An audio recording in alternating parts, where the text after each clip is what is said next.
Friends, welcome back to my channel. இன்னைக்கு நம்ம பார்க்க போற ரெசிபி சிக்கன் கொத்து சப்பாத்தி. அதுக்கு எப்படி செய்யலாம்னு பார்க்கலாம் வாங்க. அதுக்கு வந்து 3 சப்பாத்தி எடுத்துர்க்கேன். ஒரு பெரிய வெங்காயம் கட் பண்ணி வச்சிருக்கேன். ஒரு பச்சை மிளகாய் கட் பண்ணியிருக்கேன். ஒரு தக்காளி எடுத்துர்க்கேன்.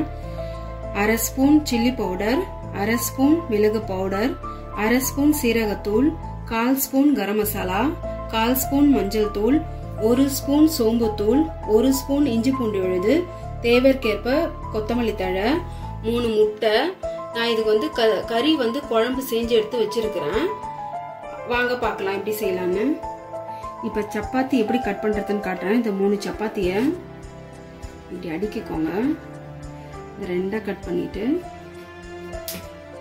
இதை வந்து இப்படி சுருட்டிக்கோங்க. சுருட்டி நீங்க எப்படி வேணாலும் வெட்டிக்கலாம். அதுக்கு வந்து ஷேப் எல்லாம் கிடையாது.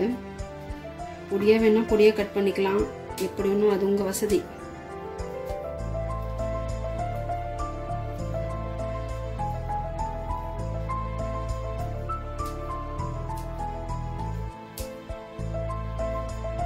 பாருங்க 3 சப்பாத்தி நல்லா கட் பண்ணி வச்சிட்டேன். உங்களுக்கு பரோட்டா விட சப்பாத்தி தான் வந்து கொஞ்சம் ஹெல்தியும் கூட. பரோட்டா வந்து ரொம்ப எண்ணெய் இருக்கிறதுனால அது ஹெல்த்துக்கு ரொம்ப அவ்வளோ நல்லது இல்லை. அதுக்கு நீங்கள் இந்த மாதிரி சப்பாத்தி சுட்டு மிச்சமான சப்பாத்தியில் கூட நீங்கள் இப்படி செஞ்சுக்கலாம். இப்போ அடுப்பில் ஒரு பேன் வச்சுருக்கேன். சூடாகட்டும். சூடானோன்னு நம்ம எண்ணெய் ஆட் பண்ணிக்கலாம். பேன் சூடாகிடுச்சு. ஒரு 3 ஸ்பூன் எண்ணெய் ஊற்றிக்கலாம். எண்ணெய் சூடாகிடுச்சு. சோம்பு பொடி, ஒரு பச்சை மிளகாய், இதில் ஃபஸ்ட்டு இஞ்சி பூண்டு போட்டுறாதீங்க. ஏன்னா வந்து கல்லிலே ஒட்டிக்கும். அதனால் ஃபஸ்ட்டு வெங்காயம் போட்டுடலாம்.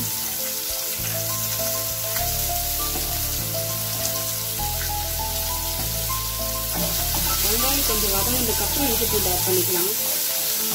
அப்போ கல்லில் ஒட்டாது ரொம்ப.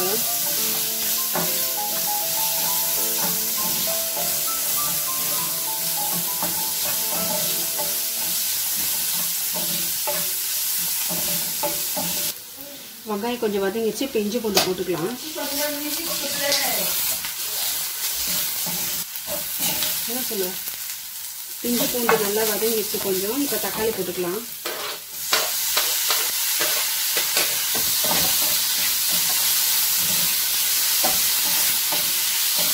தக்காளி கொஞ்சம் நல்லா வதங்கினோடனே நம்ம மசாலா எல்லாம் சேர்த்துக்கலாம்.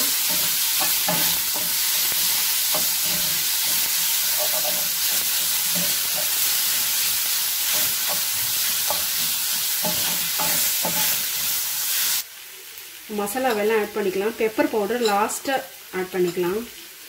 மற்ற மசாலா எல்லாம் ஆட் பண்ணிக்கலாம்.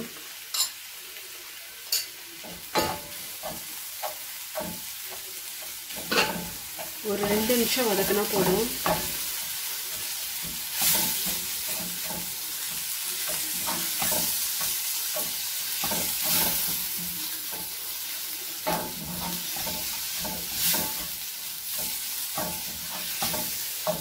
இப்போ வதங்கிடுச்சு. இப்போ கறி கிரேவி போட்டுக்கலாம்.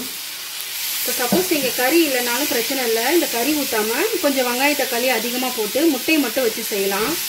கறி என்னைக்காவது செய்கிறப்ப நீங்கள் குழம்பு எடுத்து வச்சுக்கணும். அப்போ செய்யறதாங்களும் செய்யலாம். இல்லை நீங்கள் கறி இல்லாமலும் இதில் செய்யலாம். முட்டை மட்டும் போட்டு செய்யலாம். கறி போட்டால் கொஞ்சம் டேஸ்ட்டாக இருக்கும்.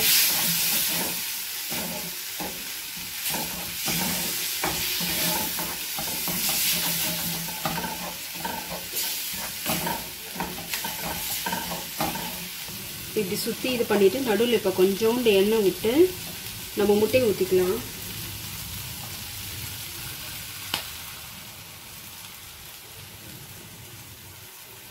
அடித்த முட்டை இப்படி நடுவில் ஊற்றிக்கோங்க. இது கொஞ்ச நேரம் சென்று முட்டை வெந்ததுக்கப்புறம் நம்ம கலரிக்கலாம். இப்போ பாருங்கள், இப்போ நடுவில் முட்டை நல்லா முட்டையாக வந்துருச்சு. இப்போ இந்த ஸ்டேஜில் நான் கொஞ்சம் இப்போ உப்பு ஆட் பண்ணிக்கிறேன். ஏன்னா கறி குழம்புல ஆல்ரெடி உப்பு இருக்கிறதுனால நீங்கள் உப்பு பார்த்து செக் பண்ணிவிட்டு போட்டுக்கோங்க. இப்போ இந்த மசாலா எல்லாத்தையும் நல்லா கலந்து விட்டுக்கலாம்.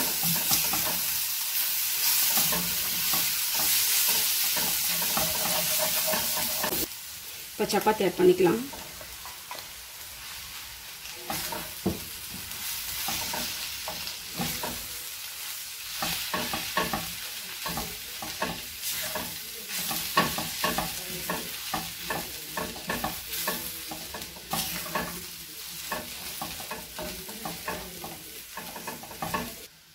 லாஸ்ட்டாக கொத்தமல்லி தழை, எடுத்து வச்சுருக்கிற பெப்பரை ஆட் பண்ணிக்கோங்க. அப்புறம் லாஸ்ட்டாக ஒரு 1/4 ஸ்பூன் எலுமிச்சைப்பழம். அப்போ தான் உங்களுக்கு அந்த புளிப்பு டேஸ்ட்டு நான் கடையில் இருக்கிற மாதிரியே இருக்கும். இதை ஒரு பெரட்டிட்டு நிறுத்திடலாம்.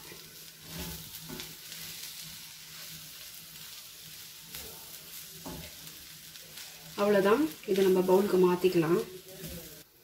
பாருங்கள், சூப்பரான சிக்கன் கொத்து சப்பாத்தி ரெடி ஆயிடுச்சு. இது நீங்கள் செஞ்சு பார்த்துட்டு எப்படி இருந்ததுன்னு உங்கள் கமெண்ட்ஸை சொல்லுங்கள்.